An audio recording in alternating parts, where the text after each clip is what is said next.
ময়না, কি ব্যাপার শিমুল ভাই, আপনি এরকম হাঁপাইতেছেন কেন? দৌড়ে আসলেন নাকি? তোমার কলম রাস্তা দিয়ে আসার সময় তোমার কলমটা পড়ে গেছে, তোমার কলমটা দেওয়ার জন্য দৌড়ে আসলাম। এইটা ছাড়াও আমার কাছে 3টা কলম আছে। একটা কলমের জন্য এইভাবে পিছন থেকে ডাক দিয়া তো কুফা লাগাই দিলেন। আল্লাহ জানে আমার পরীক্ষাটা কেমন হয়। মাফ করে দিও ময়না, আমি জানতাম না তোমার আরো 3টা কলম আছে। ময়না, আবার কি শিমুল ভাই? শুধু কলম দেওয়ার জন্য আসি নাই, আরেকটা কথা ছিল। কি বলবেন বলেন? আরে বলেন, কি বলবেন? আমার পরীক্ষা শুরু হয়ে যাবে, সময় নাই। না মানে তোমার পরীক্ষার জন্য শুভকামনা।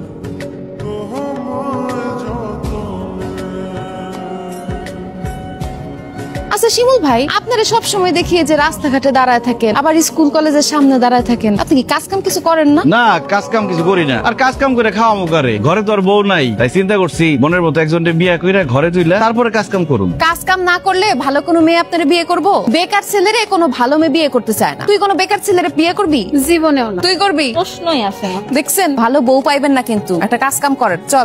তুই কস না কেন? তুই তো মনারে ভালোবাসস। ডর লাগে। ডর লাগলে হইব না রে দোস্ত, সস করে খোয়া ফেলা, নাইলে দেখবি কোন দিন তোর ময়না উড়াল দিছে। ময়না রে উড়াল দিতে দিও, ময়না রে আমার মনের কাছে বন্দি করে রাখ। এই ফ্যানটাই নষ্ট হয়েছে না? কি ব্যাপার শিমুল ভাই, আপনি কি ইলেকট্রিক কাজ করেন না? না, তবে আজকে থেকে শুরু করছি। আজকে থেকে শুরু করছেন মানে? মানে তুমি না বলছো কাজ করতে, তাই ভাবলাম ইলেকট্রিক কাজ শুরু করি। দোয়া করো যাতে আমি অনেক বড় একটা ইলেকট্রিক মিস্ত্রি হইতে পারি আর আমার মনের মানুষকে বিয়ে করতে পারি। ফ্যানটা ঠিক করেন, গরম লাগতেছে।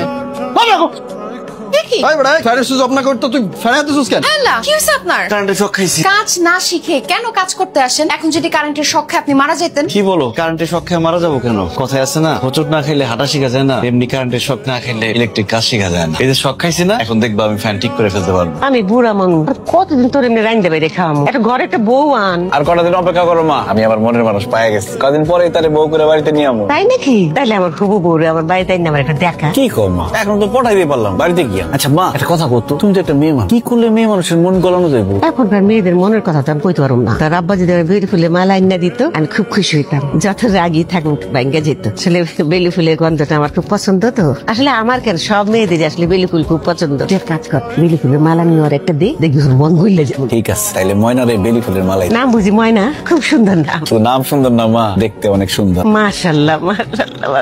লজ্জা পাইলে হইব না কিন্তু, আসার লগে লগে ফুল দিবি। কি ব্যাপার শিমুল ভাই, ফুল হাতে নিয়ে কার জন্য দাঁড়ায় আছেন? ও বুঝছি, প্রেমিকার জন্য না? যাক, আপনারও তাহলে প্রেমিকা আছে, তাই না? ভালো লাগলো। তলে তলে এত দূর। কি যে কম হয় না, শিমুল ভাই প্রেমিকা পাবো? এই ফুল তো তোমার দেওয়ার লিগা। আরে ফুল দে দে।